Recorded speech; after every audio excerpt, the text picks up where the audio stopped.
Olá, vamos mergulhar hoje num verdadeiro quebra-cabeça teológico, que está bem no coração da história do Natal. A partir de um único versículo sobre o nascimento de Jesus, nasce uma pergunta que desafia uma das doutrinas mais centrais do cristianismo.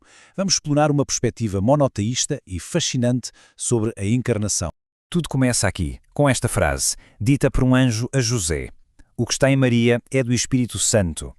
Parece uma declaração simples, não é? Mas, como vamos ver, é ela que lança as bases para um debate teológico que dura séculos. E aqui está o nó da questão. Se o Espírito Santo é uma pessoa divina, distinta do Pai, e é Ele quem gera Jesus, então a pergunta lógica é: quem é o Pai? Esta questão sobre a paternidade é o ponto de partida para toda esta análise. Então, vamos lá. Vamos entrar de cabeça neste quebra-cabeça na natividade.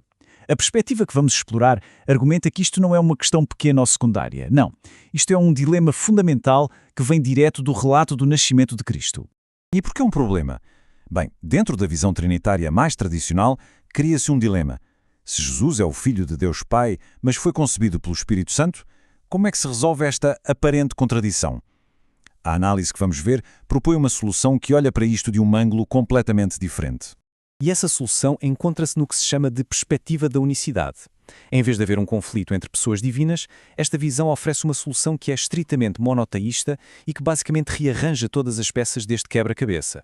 O ponto de partida é este. É preciso repensar o que é, ou quem é, o Espírito Santo. Nesta visão, ele não é uma terceira pessoa separada de Deus. Ele é a força, o poder, a presença ativa do único Deus. Ou seja, quando o Espírito age, é o próprio Deus a agir.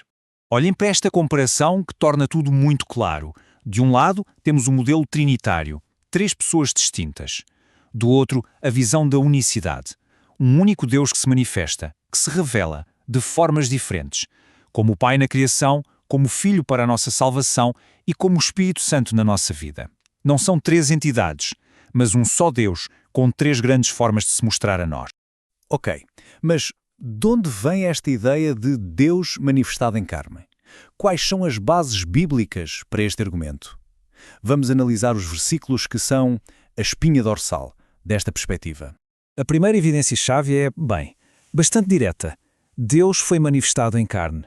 Reparem bem, o texto não diz um filho de Deus, nem uma segunda pessoa, diz, preto no branco, Deus. Para esta perspectiva, a clareza aqui é total. O próprio Deus tornou-se físico, humano.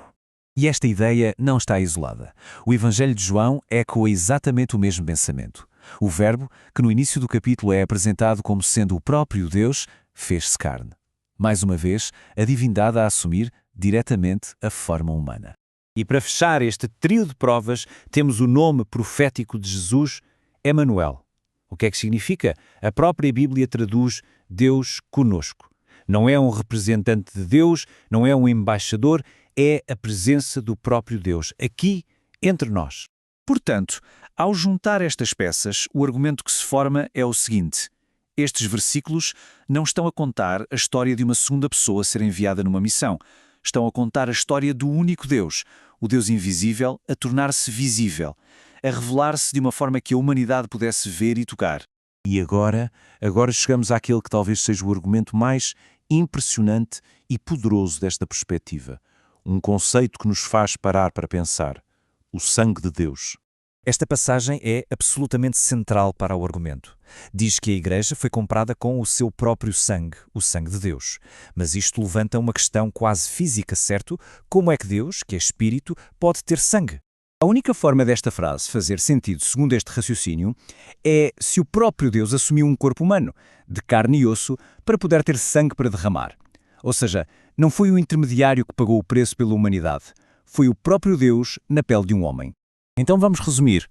Como é que todas estas peças se juntam para formar uma imagem coesa? Uma imagem de um Deus, uma revelação. A lógica funciona como uma corrente, passo a passo.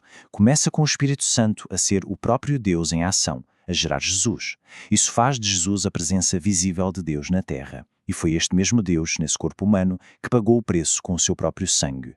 A conclusão disto tudo é a história de um único Deus a revelar-se ao mundo de uma forma radicalmente nova.